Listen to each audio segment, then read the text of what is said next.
আসসালামু আলাইকুম রহমতুল্লাহি ওবরাকাতুহ। আলহামদুলিল্লাহি ওয়াহদা ওয়াসসালাতু ওয়াসসালামু আলা মান লা নাবিয়্যা বা'দা ওয়া আলা আলিহি ওয়া সাহবিহি ওয়া মাওয়ালা। এবার আসি তাওবা সম্পর্কে কোরআনে কারিমে আল্লাহ পাকের কিছু ঘোষণা। এক নম্বর, আল্লাহ পাক বান্দাকে ঘোষণা দিয়েছেন যে আল্লাহর একটা গুরুত্বপূর্ণ সিফাত গাফুরুর রাহিম, মানে আল্লাহ বান্দাকে কি করেন?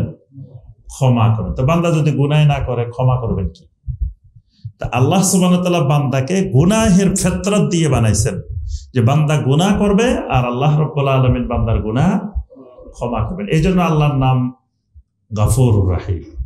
কোরআনে কারীম সূরা আল হিজরের 49 নম্বর আয়াতে কারিমে আল্লাহ পাক বলছেন, নাব্বি ইবাদি আন্নী আনাল গাফুরুর রাহিম। নাব্বি সংবাদ দিয়ে দেন, জানাই দেন, ইবাদি আমার বান্দাদেরকে কি জানাই দিবেন? আন্নী আনাল গাফুরুর রাহিম, আমি গাফুরুর রাহিম, আমি মহা ক্ষমাশীল, মহা রহমশীল। সুবহানাল্লাহ। এটা আল্লাহ পাক বান্দাকে জানাই দিয়েছেন। কেন জানাই দিয়েছেন? সূরা জুমারের 53 নম্বর আয়াত, কুল ইয়া ইবাদিয়াল্লাযীনা আসরাফু আলা আনফুসিহিম লা তাকনাতু মির রাহমাতিল্লাহ ইন্নাল্লাহা ইয়াগফিরুয যুনুবা জামিআ। বান্দা, যত নফসের উপরে বাড়াবাড়ি সীমা লঙ্ঘন করে ফেলছ, আমি আল্লাহর রহমত থেকে কখনো নিরাশ হইও না। ইন্নাল্লাহা ইয়াগফিরুয যুনুবা জামিআ, আল্লাহ রাব্বুল আলামিন তোমার সমস্ত গুনাহ ক্ষমা করে দিবেন। এটা আল্লাহ পাক নিরাশ হইতে নিষেধ করছেন, সব গুনাহ ক্ষমা করবেন, কারণ আল্লাহ গাফুরুর রাহিম। এই আয়াতে কারিমার শান নুজুলের মধ্যে লেখা আছে, এক সাহাবী এসে নবী সাল্লাল্লাহু আলাইহি ওয়াসাল্লামের কাছে কান্নাকাটি করতেছেন যে আমি এমন গুনাহ করছি, আমার আল্লাহ তো আমাকে ক্ষমা করবেন না। নবী সাল্লাল্লাহু আলাইহি ওয়াসাল্লাম বললেন, তোমার কি গুনাহ যে আল্লাহ ক্ষমা করবে না? শুনি তোমার গুনার কথা। এই সাহাবী বললেন, ইয়া রাসূলুল্লাহ সাল্লাল্লাহু আলাইহি ওয়াসাল্লাম, আমার সফরে ছিলাম, আমি বাড়িতে এসে শুনি আমার কন্যা সন্তান হয়েছে, মেয়ে হয়েছে। তো মেয়ে হওয়ার কারণে আমার কাছে খুব লজ্জাবোধ লাগছে, আমি কন্যা সন্তানের বাবা হয়েছি। তো অনেক ঘটনা বর্ণনা করছেন, লাস্টে বলছেন আমি মেয়েকে একদিন নিয়ে রওনা দিছি, রাস্তায় একটা গর্ত করছি, গর্ত করার পরে মেয়েটা একবার লাফ দিয়ে গর্তে নামে, একবার গর্ত থেকে উঠে খেলতেছে। অনেকক্ষণ ধরে আমি গর্তটা শেষ করছি, করার পরে মেয়েটা যখন গর্তে নামছে তখন আমি উপরের থেকে মাটি চাপা দেওয়া শুরু করছি। তখন মেয়েটা চিৎকার করে আব্বা আব্বা বলছিল। ইয়া রাসূলুল্লাহ সাল্লাল্লাহু আলাইহি ওয়াসাল্লাম, আমি এখন ঘুমাইতে গেলে ঘুমের মধ্যে আমার আব্বা আব্বা ডাক শুনি, আমি খাইতে গেলে সেখানে ডাক শুনি, যেখানে যাই সেখানেই ডাক শুনি। আমার ঘুম নাই, তন্দ্রা নাই, নিদ্রা নাই, কাজ নাই, কিছু নাই, আমি পাগলের মতো। মনে হয় আমার আল্লাহ এই গুনাহ আমার ক্ষমা করবেন না। নবী সাল্লাল্লাহু আলাইহি ওয়াসাল্লাম এই কথা শুনতেছেন আর নবী সাল্লাল্লাহু আলাইহি ওয়াসাল্লামের চোখ মোবারক থেকে জলজল করে পানি পড়তেছে। সাহাবীরা বললেন, এই লোকটাকে সরাও, লোকটাকে সরাও, লোকটা রাসূলকে কষ্ট দিতেছে। লোকটা আল্লাহ রাসূলের সামনে কেন এগুলো বলতেছে? আমার রাসূল কষ্ট পাইতেছে। নবী সাল্লাল্লাহু আলাইহি ওয়াসাল্লাম বললেন, থামো, তোমার কষ্টের কথাটা তুমি বলতে থাকো, বলো। নবী সাল্লাল্লাহু আলাইহি ওয়াসাল্লাম এই সাহাবীকে বলার অনুমতি দিয়েছেন।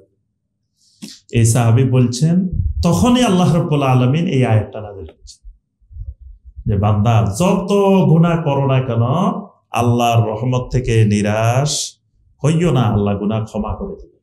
সুবহানাল্লাহ। আবু হুরায়রা রাদিয়াল্লাহু তাআলা আনহু বলেন যে আমি একদিন রাত্রে আসার পরে ঘরে গেছি, ঘরে গিয়ে আমি সালাতে দাঁড়াইছি, এক মহিলা আসে আমার দরজা খটখট করতেছে।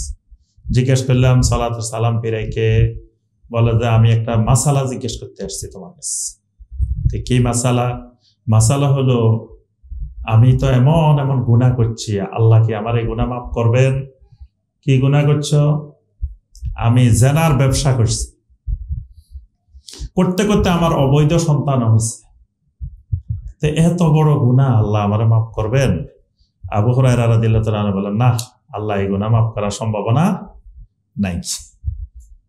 আচ্ছা, এই কথা বলে উনি মহিলারে বিদায় করেছে, মহিলা কানতে কানতে চিৎকার করতে করতে চলে গেছে। আহারে কি গুনাহ করলাম, আমার আল্লাহ আমার ক্ষমা করুন। আল্লাহ তুমি বুঝি আমার এই শরীরকে জাহান্নামের জন্য বানাইছো, আল্লাহ আমার এই শরীর বুঝি জাহান্নাম থেকে বাঁচবে না। মহিলা চিৎকার করে করে কাঁদতেছে। আবু হুরায়রা রাদিয়াল্লাহু তাআলা আনহু পরের দিন নবী সাল্লাল্লাহু আলাইহি ওয়াসাল্লামকে গিয়ে জিজ্ঞাসা করছে যে এক মহিলা আমার কাছে এসে এরকম যে বলছে। আল্লাহ রাসূল সাল্লাল্লাহু আলাইহি ওয়াসাল্লাম বললেন, আবু হুরায়রা তোমার মাসালা তো ভুল হয়েছে, তুমি কি সূরা আল ফুরকানের ওই আয়াতটা পড়ো নাই? ইল্লা মান তাবা ওয়া আমানা ওয়া আমিলা আমালান সালিহা ফাউলাইকা ইউবাদদিলুল্লাহু সাইয়্যাতিহিম হাসানাত। আল্লাহ পাক বলেন যদি কেউ তওবা করে, ঈমান আনে, আমল সালেহ করে, তাহলে আল্লাহ তার অতীতের গুনাহ তো মাফ করবেনই করবেন, গুনাহগুলোকে আবার নেকিতে পরিবর্তন করে দিবেন। সুবহানাল্লাহ।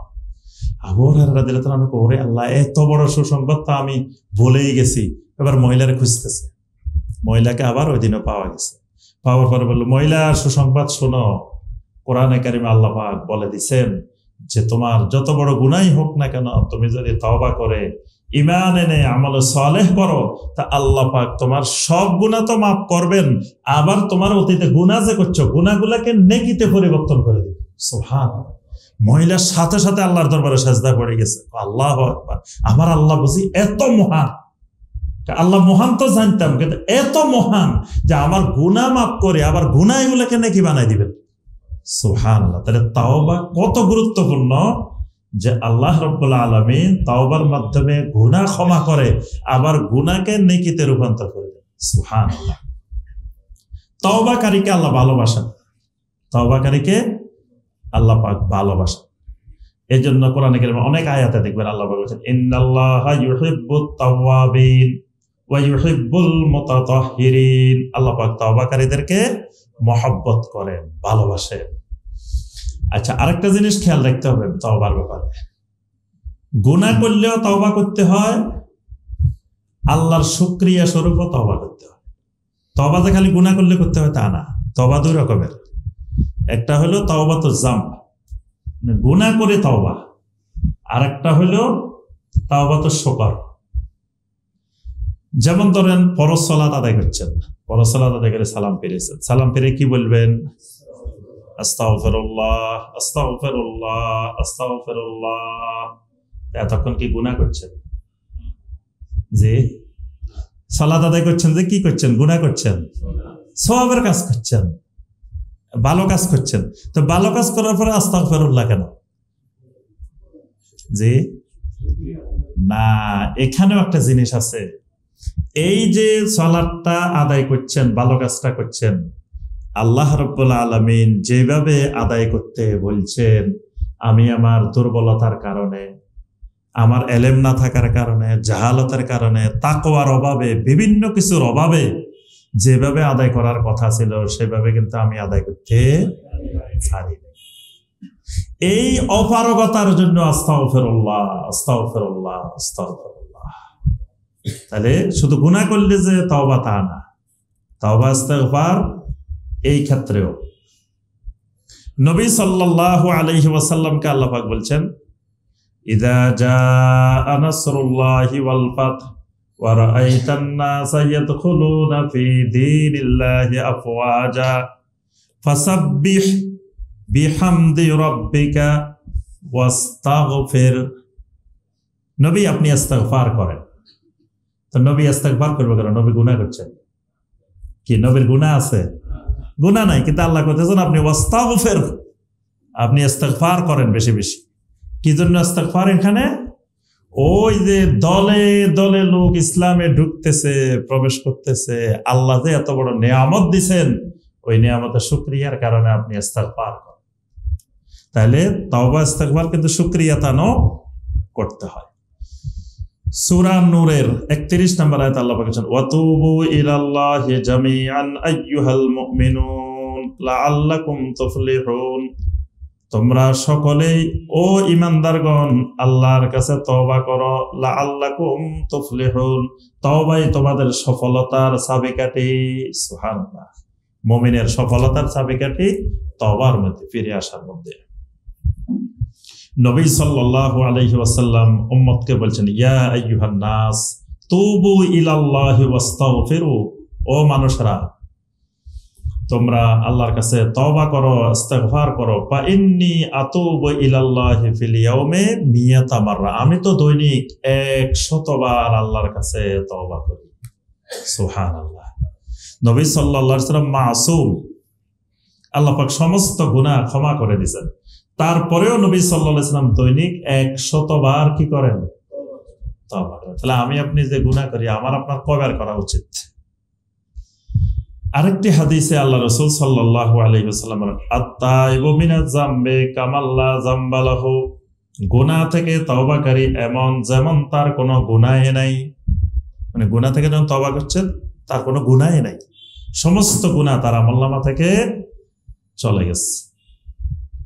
কোন ব্যক্তি তার বাহনটা নিয়ে মরুভূমির মধ্যে একটা গাছের নিচে শুয়ে আছে, বাহনটা এক জায়গায় রাখছে, বাহনটা হারাই গেছে। ঘুম থেকে উঠি দেখে বাহনটা নাই, খুঁজতে খুঁজতে হয়রান, পাইতেছে না। এখন আবার ক্লান্ত হয়ে গাছের নিচে শুয়ে রয়েছে। হঠাৎ করে চোখ মেলে দেখে যে বাহনটা তার চোখ সামনে দাঁড়ায় রয়েছে। আল্লাহ রাসূল সাল্লাল্লাহু আলাইহি ওয়াসাল্লাম বলেন, এই ব্যক্তিটা বাহনটা দেখার পরে যেই খুশি হয়, আল্লাহ রাব্বুল আলামিনের কোন বান্দা যখন আল্লাহর কাছে তওবা করে ফিরে আসে, এর থেকে অসংখ্য গুণ বেশি খুশি হন আল্লাহ রাব্বুল আলামিন। সুবহানাল্লাহ। বান্দা যখন তওবা করে আল্লাহর দিকে ফিরে আসে, আল্লাহ পাক এর থেকে অনেক বেশি খুশি হন। এবং নবী সাল্লাল্লাহু আলাইহি ওয়াসাল্লাম এখানে সুন্দর একটা কথাও বলছেন, যে সহিহ মুসলিমের হাদিস, এই লোকটা হঠাৎ করে দেখে যে তার মাথার সামনে বাহনটা কি হয়েছে, দাঁড়ায় রয়েছে। দাঁড়ায় থাকার পরে লোকটা এত খুশির ঠেলা, আল্লাহুম্মা আনতা আবদি ওয়া আনা রাব্বুকা, আল্লাহ আপনি আমার গোলাম, আমি আপনার রব। কিন্তু বলার কথা কি, আল্লাহ আপনি আমার রব, আমি আপনার গোলাম। কিন্তু খুশির ঠেলা বলি বলছে কি, আল্লাহুম্মা আনতা আবদি ওয়া আনা রাব্বুক, আপনি আমার গোলাম, আমি আপনার রব। নবী সাল্লাল্লাহু আলাইহি ওয়াসাল্লামের এই হাদিস দ্বারা একটা বড় দলিল আছে, সেটা হলো কেউ এরকম খুশির ঠেলায় যদি কুফরি কথা বলে ফেলায়, শিরিকি কথা বলে ফেলায়, তা কুফরি হবে না, শিরিক হবে না, তাকে কাফের বলা যাবে না। মানে সে আসলে এটা বলার উদ্দেশ্য ছিল না, সে বলতে চাইছিল আরেকটা, কিন্তু সে খুশির ঠেলায় বলে ফেলছে। অনেক সময় অনেক এরকম আছে, দেখা যাবে এত খুশি হয়েছে, খুশিতে কি বলতেছে সে আর বুঝতেছে না। এই জন্য হাসান আল বসরি রাহিমাহুল্লাহ সবসময় বলতেন যে আল্লাহর প্রতি তওবা করে ক্ষমার আশা করা, এটা আল্লাহর প্রতি সুধারণা। আর বান্দা আল্লাহর প্রতি সুধারণা পোষণ করলে আল্লাহ রাব্বুল আলামিন বান্দার প্রতি সুধারণা পোষণ করেন। সুবহানাল্লাহ। অর্থাৎ তাওবাটা আল্লাহর প্রতি সুধারণার ফসল, আল্লাহ এবং বান্দার মধ্যে যোগসূত্র স্থাপন করে। তো এভাবে তাওবার আরো অনেক ফজিলত আছে। সম্মানিত ভাই বোনেরা, আমরা এই কারণে সবসময় তওবা করব। তবে তওবার আগে একটা করণীয় আছে, সেটা হলো তওবা করব কিসের থেকে? গুনাহ থেকে। তো গুনাহ সম্পর্কে তো আগে জানতে হবে। তো গুনাহ সম্পর্কে জানতে হলে কি করতে হবে? কবিরা গুনার বইটা কিনবো সবাই। কবিরা গুনার বই আছে, ইমাম যাহাবী রাহিমাহুল্লাহ বই আছে কবিরা গুনার। কবিরা গুনাহ কয়টা বলেন তো দেখি? মানে সর্বসম্মত ভাবে 70টা, আবার 110টা কবিরা গুনাহ আছে, আরো 40টা আছে। কারো মতে কবিরা গুনাহ, কারো মতে সগীরা গুনাহ, একতলাপ আছে। কিন্তু 70টার ব্যাপারে কারো একতলাপ নেই, এগুলো 70টা কবিরা গুনাহ। এখন আপনি আগে বইটা কিনে এই কবিরা গুনাহ 70টা সামনে লই বসতে হবে। বসে কোনটা কোনটা জীবনে করছি টিক দিতে হবে। টিক দিতে দিতে দেখবেন যে 70টাই আছে। এরকম আল্লাহর বান্দা বান্দিও খুঁজে পাওয়া যেতে পারে। আবার দেখবেন যে 70টা 50টা আছে, 40টা আছে, 30টা আছে। যেই কয়টা আছে, এবার একটার তাওবার প্রকৃতি হবে একরকম, সবগুলা তাওবা কিন্তু এক ধরনের না। এবার প্রত্যেকটা আলাদা আলাদা করে তওবা নামতে হবে। তাই তওবা নামার আগে তো তওবার প্রস্তুতি লাগবে। ওই আমাদের দেশের মুআল্লিমারা কি করে, যারা হজে গেছেন দেখছেন, প্রথমে সব ভুল করায়, ইচ্ছা করে ভুল করায়। মিনাতে থাকে না, মিনা থেকে সব আনি মক্কাতে শুই থাকে। হাজিরা তো খুব আরাম পাইছে, মিনাতে থাকা একটু কষ্ট, এই জন্য মক্কাতে আসে হোটেলে থাকে, কোনো অসুবিধা নাই, কোনো অসুবিধা নাই, হজের কিচ্ছু হইতো না, থাকেন। কিন্তু হে তো জানে, মুআল্লিম জানে যে হজের কিন্তু অসুবিধা হয়েছে। তা লাস্টে দিয়ে এবার কি করে, যখন হজ শেষ হয়ে আসে এবার ওয়াজ করে, দমের ওয়াজ কয় আসলে কোনখান দিয়ে ভুল হয়ে গেছে আপনি তো জানেন না, আল্লাহর এত বড় একটা ইবাদত করছেন, জীবনে একবার করছেন, কোনখান দিয়ে ভুল হয়ে গেছে জানেন না, তাড়াতাড়ি দম দিয়ে দেন। তাই দমের মাধ্যমে হে লাভ, হে 50 জনের দম লয়ে যাইব, 10 জনের করলো আর 40 জন একটা মারি দিছে, বিশাল দমের ব্যবসা। এখন কথা হলো, যে লোক দিচ্ছে দম, হে জানে না তার কি ভুল হয়েছে, তো হে দম দিবে কেন? তাকে আগে জানতে হবে তার ভুলটা হয়েছে কি। যদি দমের মতো ভুল হয় তাহলে দম দিবে, দমের মতো ভুল না হলে দম দিবে কেন? এখন আপনি জানেন না, তওবা করবেন, আপনার গুনাহ ঠিক করতে পারেন নাই, তা আপনি কিসের তওবা করবেন, কিসের থেকে তওবা করবেন? আগে তো গুনাহ চিহ্নিত করতে হবে, কোন গুনাহ করছি, কোন গুনাহ থেকে তওবা করবো। তা আমাদের দেশের মানুষের একটা অভ্যাস যে গুনাহ চিহ্নিত করে না, কারণ তওবাই বুঝে নাই, মনে করে পীর সাহেবের পাগড়ি ধরছে এটাই তওবা হয়ে গেছে, আর আস্তাগফিরুল্লাহ পড়ছে এটাই মনে তওবা হয়ে গেছে। সে ওই 70টা গুনাহ থেকে কয়টা করছে এটাও জানে না, এটাও হিসাব করে না, হিসাবের দরকারও মনে করে না। যে তওবা করতে হইলে আগে ওই গুনাহগুলো বের করতে হবে, বের করে ওই গুনার আলোকে আপনাকে আমাকে তওবা করতে হবে। আল্লাহ পাক আমাদের সবাইকে তওবায়ে নসুহা করার তৌফিক দান করুন। আচ্ছা, এখানে আবার শাইখ বিন বাজ রাহিমাহুল্লাহর কাছে কিছু ফতোয়া আসছিলেন, তিনি এই ফতোয়াগুলার জবাব দিচ্ছেন। আমরা এই ফতোয়াগুলা এবার শুনবো। একটা ফতোয়া আসছে শাইখ বিন বাজ রাহিমাহুল্লাহর কাছে, মা হুকমু মুকাবালাতিল খাদেম ওয়াস সাইকিন, মানে চাকর বাকর, গাড়ির ড্রাইভার, কাজের মহিলা, এদের সাথে পর্দা করার বিধান কি? গুরুত্বপূর্ণ মাসালা কিন্তু। মানে ড্রাইভার, এখন মহিলা মানুষ ড্রাইভারের সাথে একসাথে কোথাও যাইতে পারবে কিনা? গাড়িতে করে গেছে ড্রাইভার আর মহিলা একা, এটা যাওয়া যাবে কিনা? তারপরে খাদেম, মানে ধরেন মহিলা কাজের বুয়া আছে ঘরের মধ্যে, তো ঘরের মধ্যে আর কেউ নাই, উনি আর কাজের বুয়া, তো এখানে পর্দার বিধান কি? বা কাজের বুয়ার সাথে পর্দা করা লাগবে কিনা? অথবা মানে এরকম ভিন্ন দিকও হইতে পারে। এই মাসালাটা শাইখ বিন বাজ রাহিমাহুল্লাহর কাছে আসছিলেন। তো তখন শাইখ বিন বাজ রাহিমাহুল্লাহ যে ফতোয়া দিয়েছেন সেটি হলো, আস-সাইকু ওয়াল খাদিমু হুকমুহুমা হুকমু বাকিয়াতির রিজাল, ড্রাইভার, খাদেম, এদের হুকুম অন্যান্য সাধারণ পুরুষ মানুষের হুকুমের মতোই। মানে অন্যদের সাথে যেভাবে হেজাব করা ফরজ। আমরা আজকে প্রশ্নোত্তর করব না, এগুলো করে শেষ করে দিব। আমি আবার এখান থেকে ময়মনসিংহ যাব ইনশাআল্লাহ, ময়মনসিংহে প্রোগ্রাম আছে দানিগোলা। তো আপনার এখানে শাইখ বিন বাজ রাহিমাহুল্লাহ বলছেন যে অন্যান্য মানুষদের সাথে পর্দা করা যেরকম ফরজ, ঠিক গাড়ির ড্রাইভার, খাদেম, কাজের লোক, কাজের বুয়া, এদের সাথেও পর্দা করা একই রকমের ফরজ। এবং ওয়ালা ইয়াজুজু সফর লাহুমা, এদের সাথে একাকী সফর করা হারাম, জায়েজ নেই। এদের সাথে একাকী সফর করা এবং একাকী অবস্থান করাও জায়েজ নেই।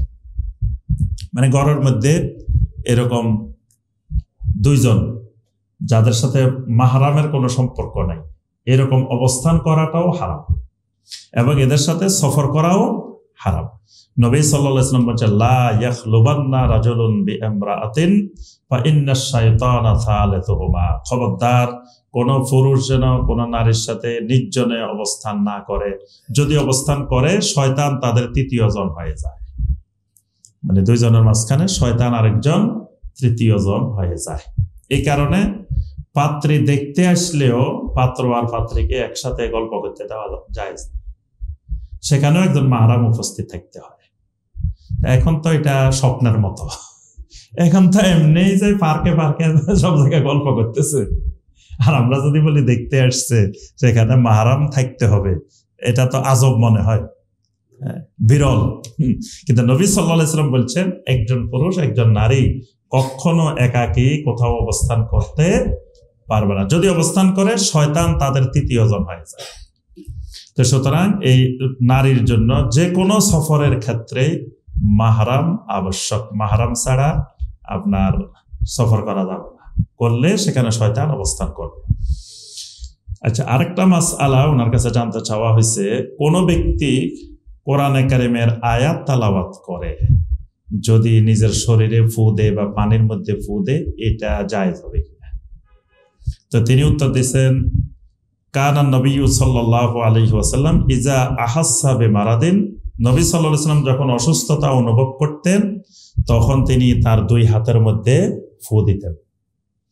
কি কি পড়ে? কুল হুয়াল্লাহু আহাদ, কুল আউযু বিরাব্বিল ফালাক, কুল আউযু বিরাব্বিন নাস, এই সূরাগুলো পড়ে হাতের মধ্যে ফু দিতেন। ওয়ায়ামসাহু বিহিমা ফি কুল্লি মাররাতিন, এরপরে মাথা থেকে পা পর্যন্ত পুরা শরীর হাত দিয়ে কি করতেন? মাসে করে দিতেন। এবং নবী সাল্লাল্লাহু আলাইহি ওয়াসাল্লাম মাথা থেকে শুরু করতেন, চেহারা, এরপরে বুক, এরপরে পুরা শরীর মাসে করতেন। যখন নবী সাল্লাল্লাহু আলাইহি ওয়াসাল্লাম অসুস্থ হয়ে গেছেন, হাত নড়াচড়া করতে পারতেছেন না, তখন আম্মা জানা আয়েশা সূরাগুলো পড়তেন, নবী সাল্লাল্লাহু আলাইহি ওয়াসাল্লামের হাতের মধ্যে ফু দিতেন, নবী সাল্লাল্লাহু আলাইহি ওয়াসাল্লামের হাত দিয়ে মাথা থেকে পা পর্যন্ত মাসে করে দিতেন। নবী সাল্লাল্লাহু আলাইহি ওয়াসাল্লাম একবার অসুস্থ হয়েছেন, জিবরিল আলাইহিস সালাম এসে রুকিয়া করছেন, বিসমিল্লাহি আরকিকা মিন কুল্লি শাইইন ইউদিকা ওয়া মিন শাররি কুল্লি নাফসিন আও আইনিন হাসিদিন আল্লাহু ইয়াশফিকা বিসমিল্লাহি আরকিকা। এটাকে বলা হয় রুকিয়ায়ে জিবরিল আলাইহিস সালাম। এটা জিবরাইলের রুকিয়া। এজন্য যে কোনো অসুস্থ মানুষের ক্ষেত্রে এই রুকিয়ায়ে জিবরাইল, এটা সুন্নাত, এটা করা যাবে। এরপরে আপনার নবী সাল্লাল্লাহু আলাইহি ওয়াসাল্লাম একজনকে দেখতে গেছেন, এক রোগীকে, তখন নবী সাল্লাল্লাহু আলাইহি ওয়াসাল্লাম এই দোয়া করছেন, আল্লাহুম্মা রাব্বান নাস আযহিবিল বাস ওয়াশফি আনতা শাফি লা শিফা ইল্লা শিফাউক শিফা আল্লাহ ইউগাদিরু সাকামা। এটা দিয়ে কাউকে রুকিয়া করা, এটাও নবী সাল্লাল্লাহু আলাইহি ওয়াসাল্লামের সুন্নাহ। আচ্ছা, এরপরের প্রশ্ন শাইখ বিন বাজ রাহিমাহুল্লাহর কাছে, আমার কোন মাইয়াত, মা বাবা বা মুরব্বী কেউ মারা গেছেন, মাইয়াতের জন্য কোরআন তালাওয়াত করে যদি আমি ইসালে সওয়াব করি, এটা জায়েজ হবে কিনা? আরেকটা হলো, আমার মা বাবা মারা গেলে তার জন্য আমি কি করতে পারি? দুইটা জিনিস শাইখ বিন বাজ রাহিমাহুল্লাহর কাছে ফতোয়া চাওয়া হয়েছে। শাইখ বিন বাজ রাহিমাহুল্লাহ উত্তরে লিখেছেন, লাইসা আলা কিরাআতিল কোরআন লিল মাউতা দালিলুন, মাইয়াতের জন্য কোরআন তালাওয়াত করা, কোরআন পাঠ করা, এটার কোনো দলিল নাই। ইয়াদুল্লু আলা ইস্তিহবাবিহা ফীমা নালাম, আমি যতদূর জানি, আমার জানা মতে কোনো দলিল খুঁজে পাইনি। তো শাইখ বিন বাজ নদী না পায় তো পাইব কেরা? শাইখ বিন বাজ রাহিমাহুল্লাহর মতো আলেম দলিল খুঁজে পাইনি। আমি একদিন ওই ব্রাহ্মণবাড়িয়ে গেছি, আমার এই অভিজ্ঞতা অনেক মজার মজার অভিজ্ঞতা হয় দাওয়াতি কাজে। তো আমি কই ওয়াইস করণী জুব্বা পাই নাই, তো মুরব্বীরা আসে আমাকে বলে ওয়াইস করণী জুব্বা পাই না, পাইছে ডাকিরা। আমাকে আসে হচ্ছে, আপনি যে কোছেন ওয়াইস করণী জুব্বা পাই না, তো পাইছে ডাকিরা বলে যাইতে হইব আপনি। তা এখন শাইখ বিন বাজ রাহিমাহুল্লাহ যেখানে দলিল খুঁজে পায় না, পাইছে ডাকিরা, অর্থাৎ কেউ দলিল খুঁজে পায় নাই, এ ব্যাপারে কোনো দলিল নেই, এটা বিনা দলিলে চলতেছে। কয়দিন আগে আমাদের দেশের এক আলেম, মোতালেব হোসেন সালেহী ওনার নাম, আপনারা ফেসবুক যারা চালানিয়া দেখছেন, তো এই লোককে জিজ্ঞাসা করছে, আপনি যে এতদিন মিলাদের পক্ষে, কিয়ামের পক্ষে, বিভিন্ন পক্ষে দলিল এই বাহাস করতেন, মোনাজারা করতেন, তো এগুলো কি করতেন? এখন বলতেছেন এগুলো দলিল নেই। ছাপাবাজি করতাম, সরাসরি বলছে ছাপাবাজি করতাম, এটা করছি। তাহলে বোঝা যায় এর মতো বাকি যারা করতেছে তারা কি করতেছে? ছাপাবাজি করতেছে। দলিল নাই, জোর করে দলিল বানাইতেছে, ছাপাবাজি করতেছে, ধর্ম ব্যবসা করতেছে। শাইখ বিন বাজ রাহিমাহুল্লাহ বলছেন, এইরকম মাইয়াতের জন্য কোরআন তালাওয়াত করার কোনো দলিল আমার জানা মতে কোথাও কোরআন হাদিসে নাই। কবর জিয়ারতের ব্যবসা কিন্তু আমাদের দেশে খুব রমরমা ব্যবসা। মানুষকে বোঝায় যে কোরআন তেলাওয়াত করতে হবে, এটা করতে হবে, এটা করতে হবে। তো সাধারণ মানুষ মনে করে যেহেতু কিছু জানে না, কেমনে দোয়া করবে, তো ইমাম সাহেবের মুয়াজ্জিন সাহেবের ডাকে ডেকে নিয়ে যায়। আবার একদিন একজন বলতেছে, ভাই তোমরা কি শুরু করছো? আমাদের এই কবরস্থানে আমাদের কি বিজনেস ছিল, প্রতিদিন আমরা কত টাকা ইনকাম করতাম, সকাল থেকে সন্ধ্যা পর্যন্ত কতজন আসতো কবর জিয়ারত করার জন্য। এখন আর কবর জিয়ারত করতে আসে না, এখন কবর জিয়ারত কমে গেছে। বাস্তবে কিন্তু কমে গেছে। বাংলাদেশে এখন সব মসজিদে দেখবেন মিলাদ প্রচলিত, যে মিলাদ এটা কমে গেছে। তারপরে খতম কমে গেছে, তাবিজ তোমারের ব্যবসা কমে গেছে, অনেক ব্যবসা কিন্তু দশ নামছে। এই জন্য তারা সহ্য করতে পারে না যে এদের কারণে আমাদের কি হয়েছে, ব্যবসা বাণিজ্যে লস হয়েছে। তো এই কোরআনে কারিম তেলাওয়াত করা, কবর জিয়ারত করতে যায় 3 বার সূরা ফাতিহা পড়েন, 10 বার সূরা ইখলাস পড়েন, 11 বার দরুদ শরীফ পড়েন, এগুলার কোন দলিল কোরআন হাদিসে কোথাও নাই। শাইখ বিন বাজ রাহিমাহুল্লাহ বলছেন, আপনি মাইয়্যিতদের জন্য 2টা কাজ করবেন। বিমা শারা আল্লাহু মিনাদ দুআ লাহুম, 1 নম্বরে তাদের জন্য দোয়া করবেন, ওয়াসসাদাকাতু আনহুম, তাদের পক্ষ থেকে সাদাকা করবেন। এই ব্যাপারে দলিল কি? একজন ব্যক্তি এসে বলছেন, ইয়া রাসূলুল্লাহ সাল্লাল্লাহু আলাইহি ওয়াসাল্লাম, আমার আব্বা আম্মা মারা গেছেন, আমি তাদের জন্য কি করতে পারি? নবী সাল্লাল্লাহু আলাইহি ওয়াসাল্লাম বলছেন, আস-সালাতু আলাইহিমা, তোমার মা বাবার জন্য দোয়া করো, ওয়াল ইস্তিগফার লাহুমা, তাদের জন্য ইস্তিগফার করো, ওয়া ইনফাদু আহদিহিমা মিন বাদিহিমা, তারা যে সমস্ত ওয়াদা করে গেছে সেই ওয়াদাগুলো বাস্তবায়ন করো, ওয়া ইকরামু সাদিকিহিমা, তোমার মা বাবার বন্ধু বান্ধবদেরকে সম্মান করো, ওয়া সালাতুর রহিম আল্লাতী লা তুসালু ইল্লা বিহিমা, তোমার মা বাবার কারণে যাদের সাথে আত্মীয়তার সম্পর্ক, তাদের সাথে আত্মীয়তার সম্পর্ক রক্ষা করো। তাহলে এগুলো মা বাবা মারা যাওয়ার পরেও করণীয়। আরেকটা হাদিসে নবী সাল্লাল্লাহু আলাইহি ওয়াসাল্লাম বলছেন, কোন বনি আদম মারা গেলে সব আমল বন্ধ হয়ে যায়, 3টা আমল চালু থাকে। একটা সাদাকাতিন জারিয়া, একটা হলো ইলমিন ইউনতাফা বিহি, আর একটা হলো ওয়ালাদিন সালিহিন ইয়াদউ লাহু। তাহলে সাদাকাতিন জারিয়া, সাদাকায়ে জারিয়া মাইয়্যিতের জন্য কাজে আসবে। আরেকজন বলছেন, ইয়া রাসূলুল্লাহ সাল্লাল্লাহু আলাইহি ওয়াসাল্লাম, আমার মা তো মারা গেছেন, তা আমার মার শেষ সময় আসলে আমার মা সাথে আমার কথা বলতে পারি নাই, মা ওসিয়ত করতে পারে নাই, তা আমার মনে হইতেছে মা যদি কথা বলতে পারতেন আমাকে সাদাকা করতে বলতেন, তা এখন আমি কি আমার মায়ের পক্ষ থেকে সাদাকা করব? আল্লাহ রাসূল সাল্লাল্লাহু আলাইহি ওয়াসাল্লাম বললেন, নাআম, হ্যাঁ তুমি তোমার মায়ের পক্ষ থেকে সাদাকা করো। তাহলে দোয়া আর সাদাকা এই 2টা মাইয়্যিতের জন্য করণীয়।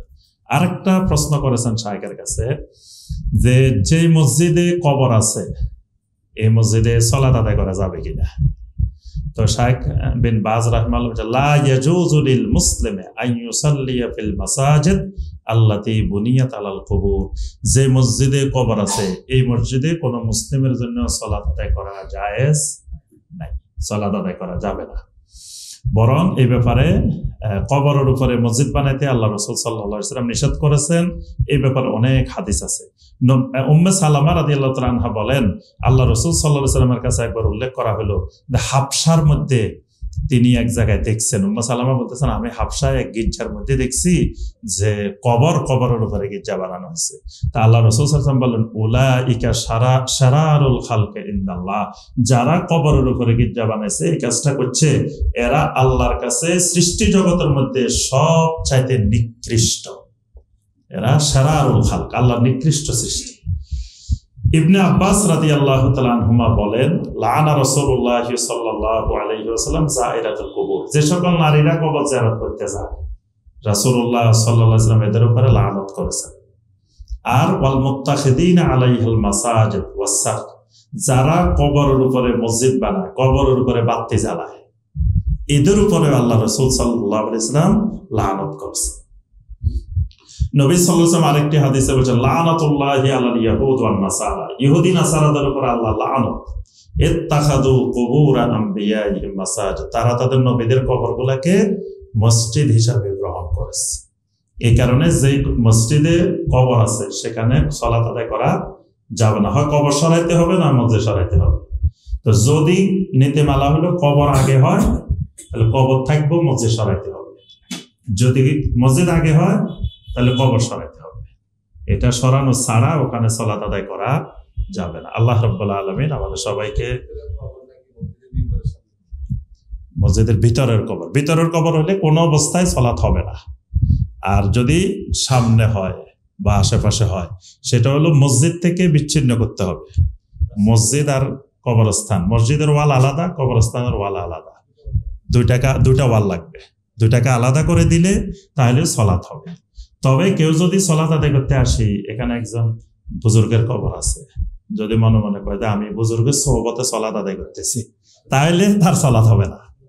কিন্তু যদি আকীদা না থাকে তাহলে অসুবিধা হবে না, তাহলে সালাত হয়ে যাবে। আল্লাহ পাক আমাদের সবাইকে আমল করার তৌফিক দান করুন, খালেস ভাবে তওবা নসুহা করার তৌফিক দান করুন। আল্লাহ পাক আমাদের আজকের জিকিরের মাজলিসকে কবুল ও মঞ্জুর করে নিন। আল্লাহ পাক আমাদের সবাইকে তাওহীদের উপরে ইস্তেকামত থাকার তৌফিক দান করুন। আমিন ইয়া রাব্বাল আলামিন।